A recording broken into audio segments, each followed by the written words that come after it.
Okay, so welcome to week one and this quick talk, which is going to just go through the framework that we use in Empty Meadow to look at ourselves, and it's the foundation of the sitting meditation that I guide you through. So the first thing to kind of define really is mindfulness is awareness. Simply put, it's just being aware of a thing. So the thing that we focus on at the beginning is ourselves, because we've all got a vested interest in feeling a bit better about ourselves and understanding ourselves a bit better. But later, our awareness can focus on different things. We could focus on the world around us, other people around us, other events or items, other things in the world. So mindfulness, learning about mindfulness. So there's two kind of concepts that I want to kind of just signpost at the beginning, and the first is faith. Now I'm a scientist at heart, so I find faith quite difficult, really. So all my life, I've been told that in order to believe in something, you should have evidence of it, and faith is a belief based on conviction rather than some empirical evidence or some tangible evidence. So that's a difficult concept, really, but you do need a dose of faith when you start mindfulness, and not in a kind of spiritual or religious, sort of mystical hocus pocus kind of way, but just faith that you can do it, because when you start doing it, it can seem difficult. And that's why on this slide we also have this slide about swimming, or we have this concept of swimming. So when we were children and we learnt to swim, or if we've had children and we've taught them to swim, the first thing we do is we put them in the water and we tell them to do two different things at the same time, which is a bit difficult. So they've got to kick their legs and paddle their arms. And they've got to have faith that if they do this, or you've got to have faith that if you do this and you master it, that you will move through the water without sinking. So if you can swim, and most people can swim nowadays, you jump in the pool and you feel good about yourself, and you feel different from how you normally feel in the rest of your time on Earth.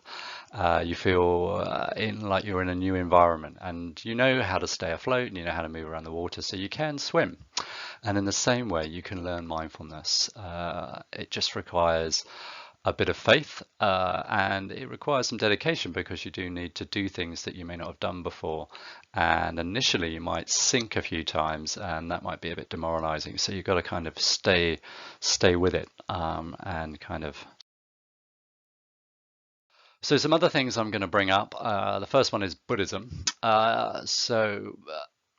The meditation that we're going to be learning, which is called the full awareness of breathing, is a sutra, or kind of like a lesson that was given by Buddha, and it's a very simple way of looking at a framework of looking at ourselves. But you certainly don't need to be a Buddhist or practice Buddhism, and I'm not advocating that anyone in Empty Meadow or in the community should be a Buddhist. I'm not certainly trying to convert anyone.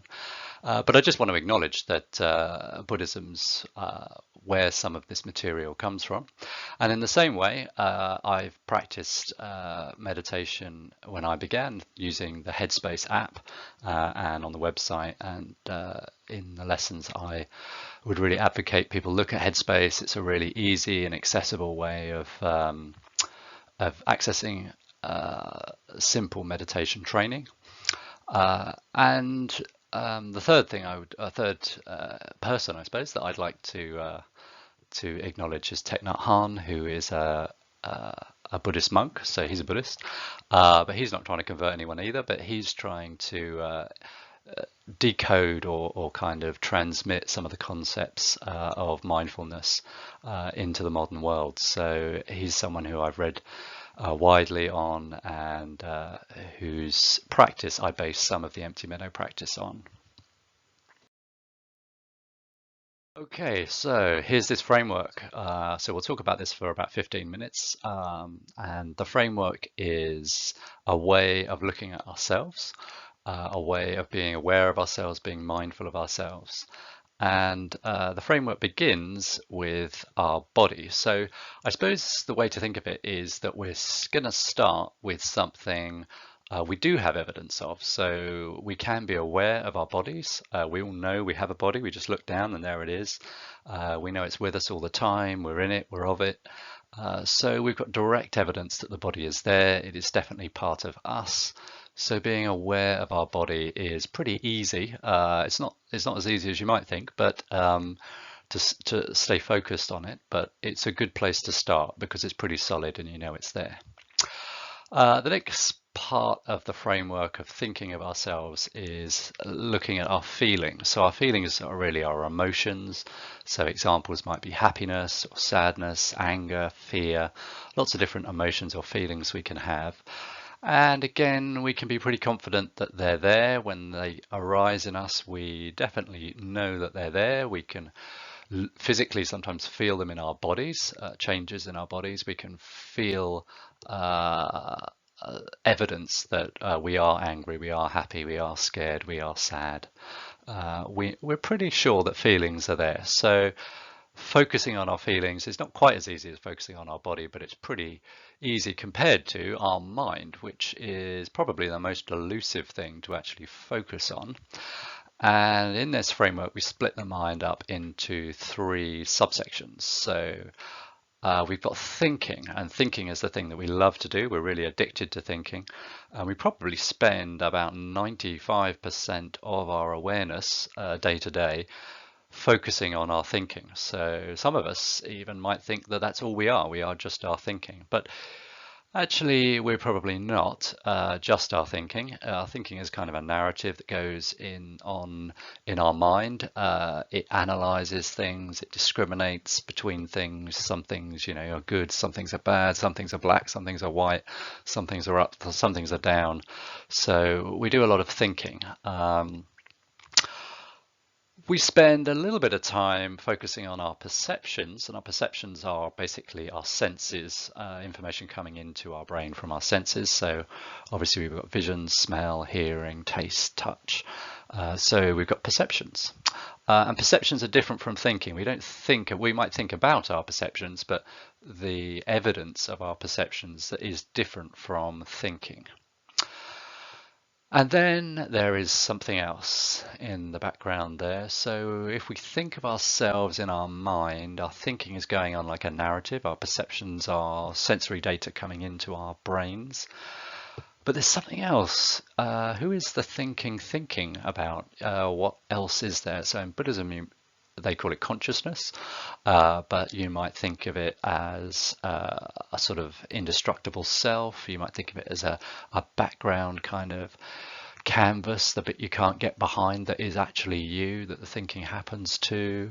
Or you might, if you're spiritual, think of it as your soul or your essence or energy or something like that. So there's something else, basically. It's the least easy to grab hold of, least easy to get evidence for. But when you focus on your mind, you will notice that your thinking is thinking an awful lot at the beginning. Your perceptions are coming in there, but you do get a sense that something else is going on. And really, this mindfulness training that we're going to do is just trying to reorientate ourselves so that we balance our awareness, so that we split it up evenly between body, feelings, and mind. And within mind, we try and split it up evenly between thinking, perceptions, and something else.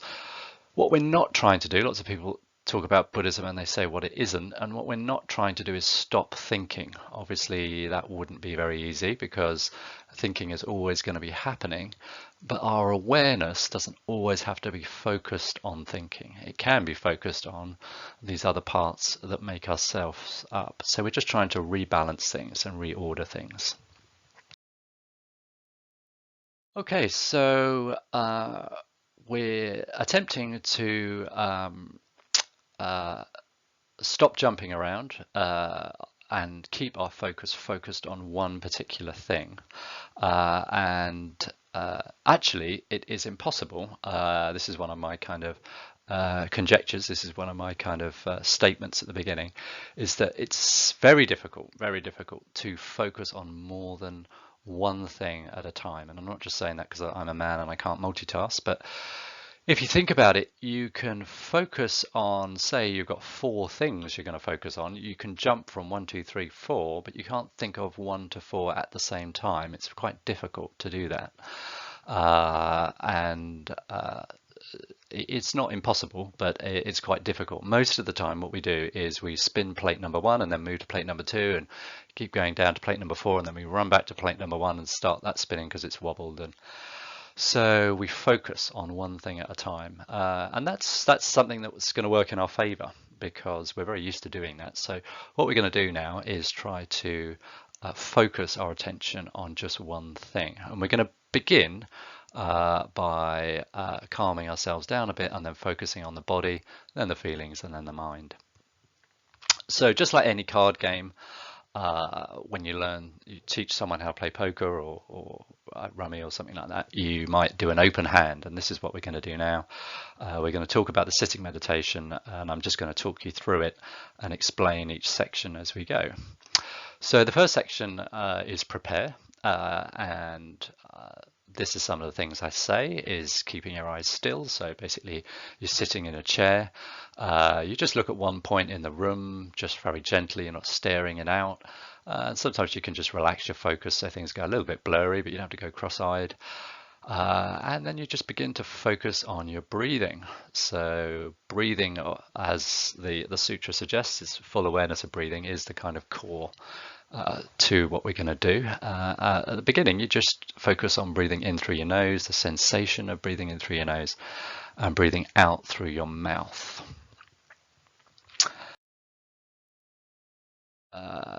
To your back, so as you're breathing in and out, you're sitting in a chair or on the ground. Sometimes you can be lying down, but probably sitting on a cushion on the floor or in a chair is the way to start if you've never done it before.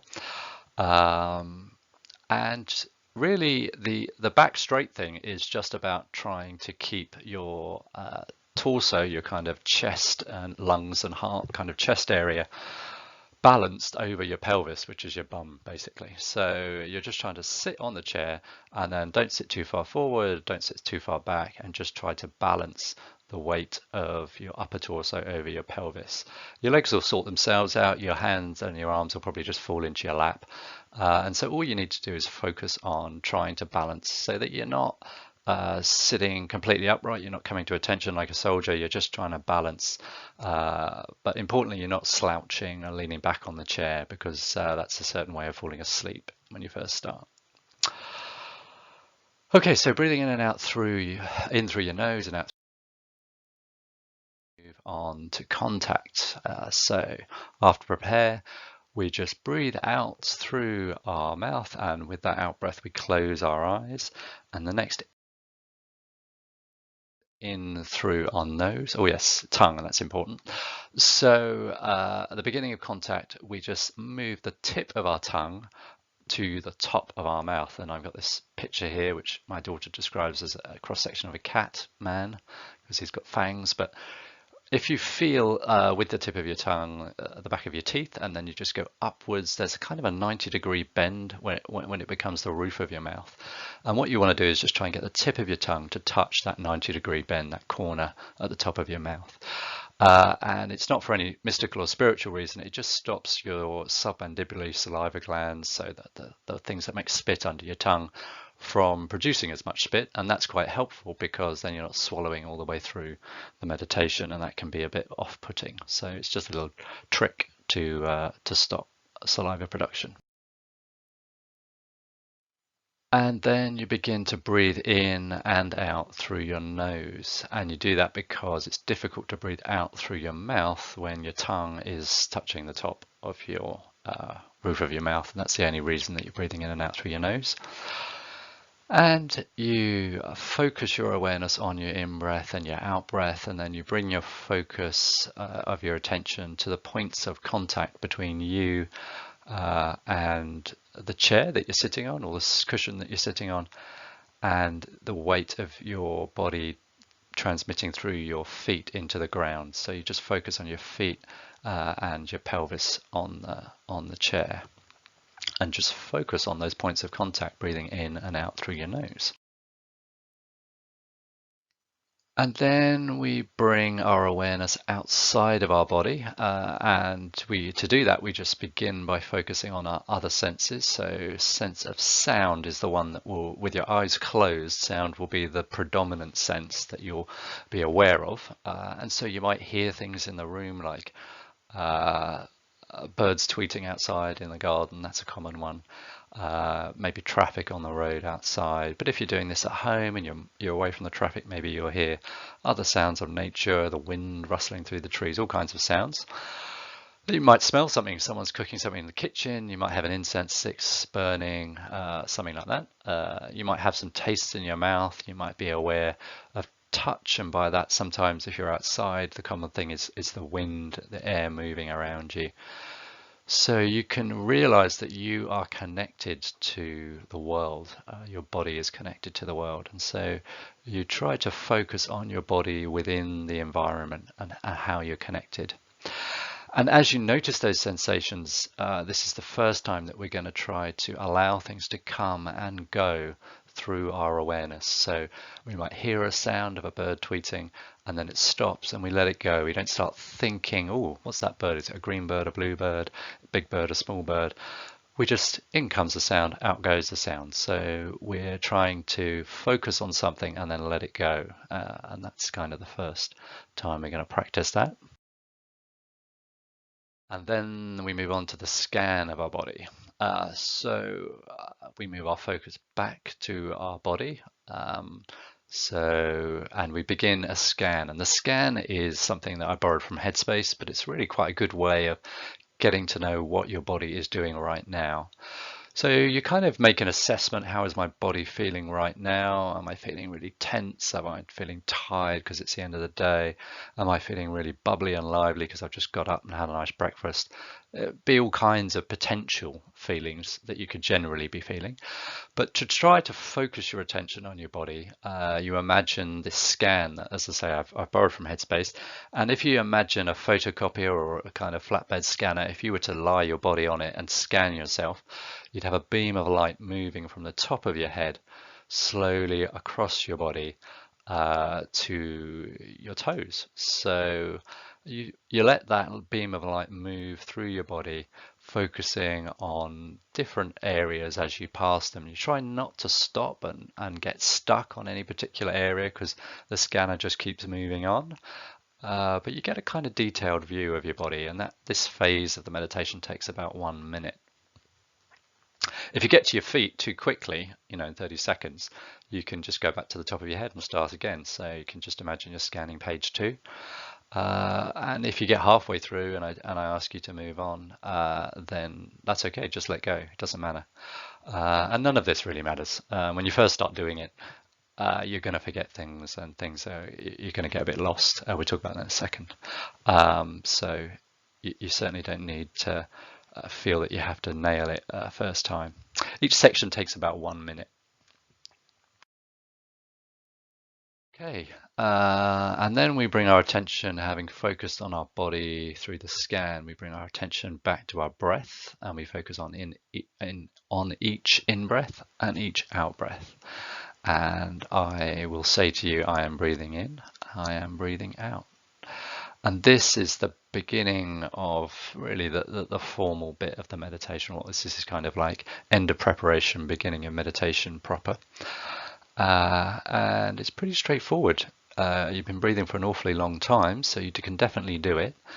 You don't need to think about it that much. It will just happen. At the beginning, you might think, oh, if I don't think about breathing, I'll stop breathing, but you won't. Your drive to breathe is pretty strong.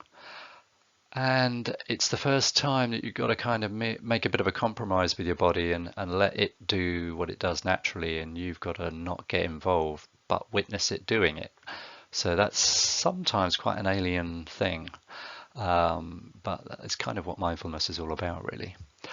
So I will say during the guided meditation, I am breathing in, I am breathing out. And we sometimes call those gathas, or you might think of a line of verse in a poem. And we use this concept of an awareness on the in-breath and an awareness on the out-breath throughout the meditation. The other thing to point out about the breath is you can always come back to it. So no matter how complicated your meditation will get now and in the future, if you ever get lost and you forget where you are, you'll definitely be breathing. So you can just come back to that and go, okay, I can't remember where I am, but I am breathing. So I'm breathing in, I'm breathing out. And really that's the essence of the full awareness of breathing. You can always come back to that point. And the more you do it, the more you realize that you don't need to do an awful lot more than that. And then we notice the rhythm of our breath. So is our long breath in, a long breath out? Is it a short breath in, a short breath out? Just focus on the rhythm of our breath. And the gatha is I'm breathing in a bit deeper, I'm breathing out a bit slower. And when I say deeper, you're not gasping for breath. Maybe just like a sugar cube worth of air more on the in-breath than you were on the last one. And just let it happen. You don't have to kind of force it. It will just happen naturally. And then as you breathe out a bit slower, you're not doing an emergency brake and stopping breathing. You're just touching the brake slightly just to slow the car down. So you're just breathing in a bit deeper and out a tiny bit slower. And again, that takes a minute. The next section is awareness of your body. This is the end of awareness of your body. And on your in-breath, you're aware of your whole body as a whole unit. And on your out-breath, I calm my whole body. So you just let your body calm down, let your muscles relax, calm down. And it requires a little bit of awareness to do that, because you might find that you've kind of got to grips with focusing your attention, that you notice that there's a bit of your body that's not calm. I always carry my tension in my left leg for some reason. I always clench the muscles in my left leg when I'm stressed, and I notice, oh, my left leg feels a bit tense. I'll just let that one go, and I relax my left leg, and my whole body suddenly goes, oh, ooh, and relaxes. So, but you might clench your fists, you might, I don't know, do anything, but or you may just have a completely calm body, and you might just be aware that your whole body is calm, and you might think, wow, that's a nice sensation, and that's worth hanging around for a minute just to experience. Okay, so it seems like a lot, but a lot of that was prepare, and then it was followed by breath and body, which are kind of all part of the same thing. And then we're going to move on to feelings. So for this particular slide deck, I'm not really going to talk an awful lot about feelings, but we know what feelings are. So just so as you hear me say I'm aware of my feelings, just think, hang on, is there a feeling around? Am I happy? Am I sad? Am I angry? Am I fearful? Am I self-conscious? Am I confused by all this? What's going on?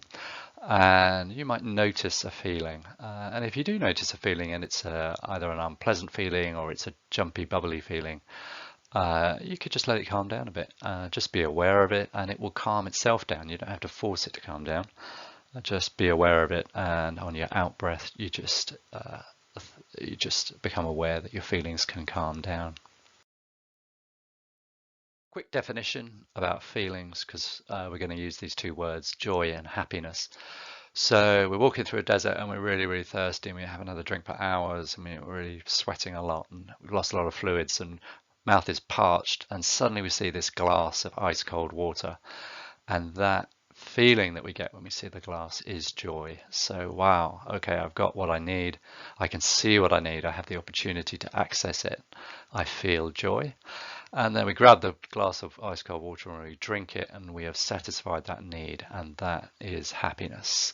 So that's kind of a metaphor, obviously, for that, but you can think of joy and happiness in whatever needs or demands your body is and your feelings and your mind are putting on you. So joy and happiness, and we're going to use those. So having noticed our feelings and calmed them down, we notice we are alive, and we've got pretty good evidence that we're alive.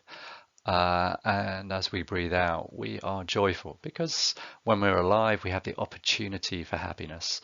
So whatever's been going on in the past and whatever you're worried about in the future, we're not focusing on that at the moment. We're just focusing on the present moment. You are alive in this present moment, and you have the opportunity for happiness. So you can feel joy. It's okay. You can do that. So I am alive. I feel joy. And again, we'll just quickly talk about the mind. Just a quick reminder that the mind we can think about as perceptions, thinking, and something else. On our in-breath, we become aware of our mind, and we try to think, and this is where I was saying thinking of three things at the same time is a bit difficult. But this is where you might need to practice a little bit of that, or you could just jump from one to the other. But your thinking will be interrupting you the entire time, so you won't need a lot of reminding that your thinking is there, because throughout the meditation you'll be have noticed that your thinking keeps going, oh, what's that? What's for dinner? What am I wearing? Why have I taken my shoes off? What's that bird tweeting outside? Lots of thinking will be annoying you all the way through it. So thinking's definitely there, so you can be aware of that. And just notice it. You don't have to stop it. You don't have to shut it down or suppress it. You just notice it. And the more you notice it, the more you notice you are not it. You are not your thinking. It is just happening. You might notice your perceptions, and a good way of not focusing 100% or 99% of your energies on your thinking is to notice I am receiving sensory data from outside my body. I can hear things, I can smell things, I can feel the wind on my skin. I am aware of my perceptions. And you may be aware of something else as well. And on the out breath, we calm my mind. So we calm our perceptions, our thinking, and the rest of us, we just calm it down, let it calm. You don't have to force it to calm down. You're just aware of it, and it calms itself down. It wants to calm down. And we don't have to force it to do anything. We just notice, and it calms itself down. So in breath, we're aware of our mind. Out breath, we calm our mind. In breath, we notice we are meditating, and that's why we came here, and that's what the point of it was. So that's not bad, we did it. So we are meditating, we are aware of our mind. And because we did it, we're happy. So well done. And on that out breath, you can feel happy. So that's a feeling, isn't it? So that's a bit confusing. But that's what the gacha is. I'm breathing in, I'm aware, I'm meditating. I'm breathing out, I am aware, I am happy. Or I allow my mind to be happy. And then right at the end, we just stop focusing on anything. And that is a little bit tricky. But you don't do it for very long. It's only 30 seconds, which seems like a long time. But the actual bit from me letting you release the focus to the end of the meditation is only 30 seconds. And the actual silent bit is only about 10 to 15 seconds. So it doesn't last very long. But what you're trying to do is just sit in awareness, and awareness of nothing in particular. So you're not focusing on anything. So if your thinking has been knocking on the door the entire time, just let it in, just let it think, just let it happen. If you wanted to feel something, or you wanted to itch, or I don't know, be aware of your body, just let it happen. Don't stop anything, just let go. And just try not to be aware of anything, which is a bit weird. But it could be a bit like that trick where you kind of push your hands together, and then for ages and ages your muscles get tired, and then you relax, and I can't remember, you feel like there's a ball between your hands or something. I can't remember the trick, but it's like you've been focusing your muscle, as it were, of awareness the entire time, and it's been going on for now 15 minutes. So it's quite a long time when you first start. And you can just let go. You don't have to focus that muscle anymore. Just let it go. and let it randomly fly around the room and do whatever it wants. Bring our awareness back to our body quite quickly, back to the weight of our body on the chair, our feet on the ground. We become aware that we're in a room with other people meditating around us, or on our own, depending on when we're doing this. Just aware of our surroundings. And then we just gently open our eyes. And when you do open your eyes, you might feel a bit, oh, crikey, that was like a bit of a journey. So just take a few seconds. You don't have to leap out of your chair and run off. You don't have to do anything. Something I learned from Headspace, which is quite nice, is just to sort of allow your awareness to think about what you're going to do next. What am I going to actually do next? What's the next task? And try to extend the meditation outside of meditating. And can you stay aware of one thing at a time? Because really that's the trick of what we're trying to do. We're not really trying to be aware while we're sitting on a chair with our eyes closed. We're trying to be mindful in our lives between meditation sessions. So you could start here. You could just for the next few seconds be aware of where you're going to go to next and what the next event is. And then you might want to stretch, because often you've been sitting still and you kind of feel like you ought to stretch your muscles and take a big breath in and that sort of thing. And then I might ask you to stand up and turn around and do a few other bits if we were in a meditation session in the hall, or if you're at home, you can just call it a day, and that's it. Okay, so that's sitting meditation. It seems like a lot to it, but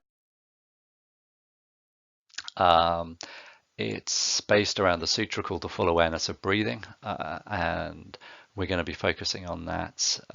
And there's a lot more to it, or not too much more to it, but we're going to focus a little bit more on the next recording about feelings, less on the body and more about feelings. And then on the third one, we're going to focus a little bit more on the mind. And then, believe it or not, we're halfway through. There's 3 more bits, but they're to come. So this is all really the body. Once you're solid, as it were, on focusing and your awareness on the body, you've got a pretty good starting point. You've laid some really strong foundations to start moving your awareness onto feelings and the mind, and then the world around you. Okay, I hope you've enjoyed it, and I'll leave it there.